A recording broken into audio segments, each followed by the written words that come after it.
Hello ladies and gentlemen, Stephen here from Redolescence and welcome back to another fragrance review. Thank you all very much for tuning in. And in this video, we're going to be taking a closer look at the newest release from the company Giorgio Armani. I'm excited to see, is this fragrance going to be better than the original fragrance? This one is actually called Armani Code Profumo. Now this was a three-way collaboration among perfumers Antoine Lee, Antoine Maison-Dieu, both of whom have worked extensively with the houses Etat Libre d'Orange and Comme des Garçons. And then the third perfumer is Clement Gavary, who has done fragrances for Prada, Tom Ford, etc. Now, the original, which was released in 2004, actually won the Fifi Award for Best Men's Fragrance of the Year.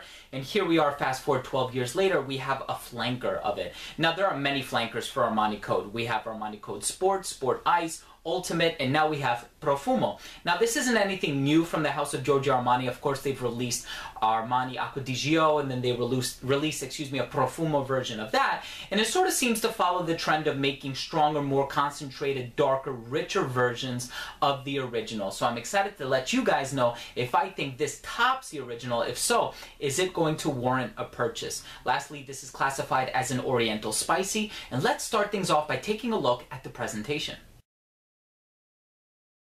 So here on the box you have the name of the fragrance and the name of the company written down here at the bottom, with the size and concentration down here at the bottom as well. On the very bottom is where you can find the serial number punched into the box. The ingredients on the back side with some warnings written in a few different languages. You have the UPC on the back as opposed to the bottom. And then here on the side you have the name of the fragrance and company once again with the Giorgio Armani emblem or insignia up here at the top. Taking a look at the bottle, gorgeous bottle. You have this amber colored hue which transitions into black.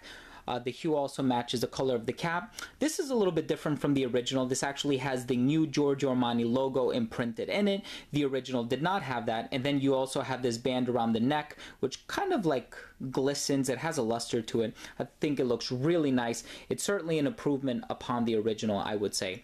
You have the name of the fragrance down here at the bottom as well. Then you have a sticker at the very bottom with your information and a serial number which should match the one found on the bottom of the box. The atomizer works incredibly well. Really good distribution. Cap clicks into place. And that was a presentation for Armani Code Profumo by Giorgio Armani.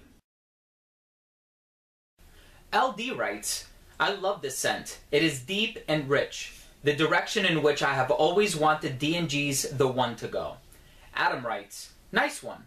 A little bit similar to YSL Parfum Intense. It is creamier and lasts a long time. Worth checking out. Victor writes, the next Club King, with the cocktail of other popular fragrances around the Armani Code Ultimate DNA that lasts 10 plus hours for clubbing purposes. You can't go wrong with it.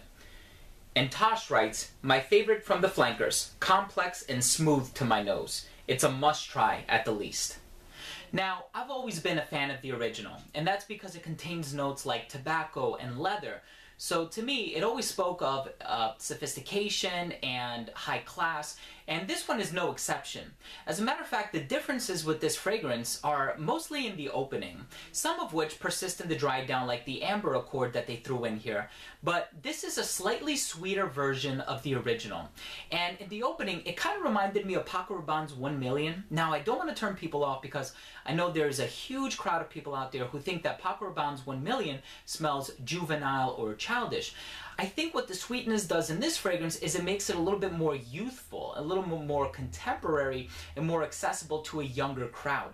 That's all I think it does. And it's not overwhelming or overbearing to the point that it becomes cloying. So when I was wearing this scent, funny enough, it started to remind me of another scent that I knew I used to wear all the time when I was a kid.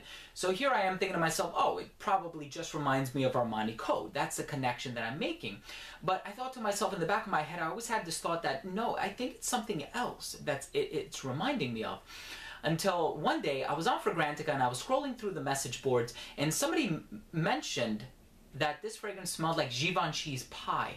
And I thought to myself, man, that's it. That's exactly what I was thinking. It has this sort of almond-like, sweet, sugary, amaretto, powdery quality about it that I really, really like. As a matter of fact, if I were to break this scent down by percentage, I would say it's 70% the original Armani Code, 15% Paco Rabanne 1 Million, and 15% Givenchy's pie.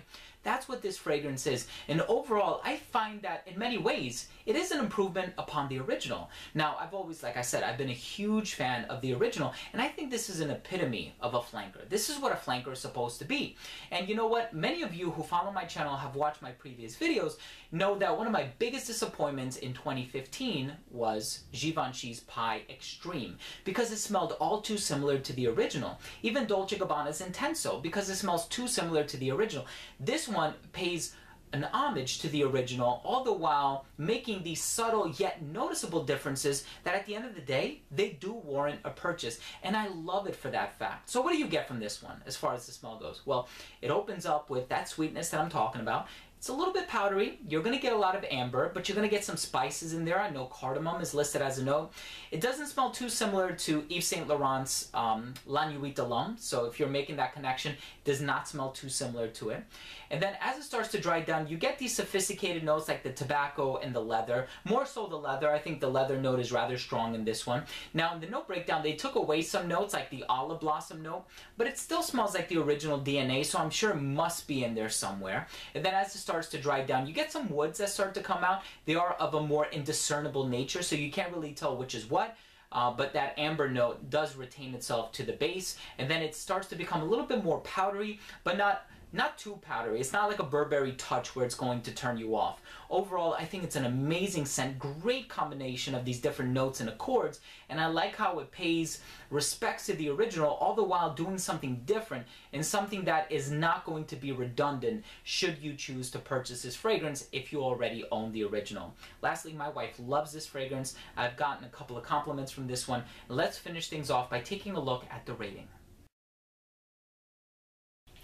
First up, I took a look at the uniqueness and the overall smell, and while this isn't necessarily a unique scent because it does bear a lot of similarities to the original, it is a fantastic smell. It is going to lure people in closer to you. In many ways, I do find it to be an improvement upon the original, not just in terms of the smell, and I think it's definitely what a flanker should be, but also because of the concentration, the fact that it performs better, and it is a compliment getter. When we're taking a look at the performance longevity, I got about 8 to 10 hours, which is a little bit better than the original, and if we're taking a look at projection, I got a little bit beyond an arm's length for the first hour to hour and a half of application, and then it does start to sit just a little bit closer to the skin, but it doesn't become a skin scent up until about, I would say, the 5th or 6th hour of application, which is excellent in my books.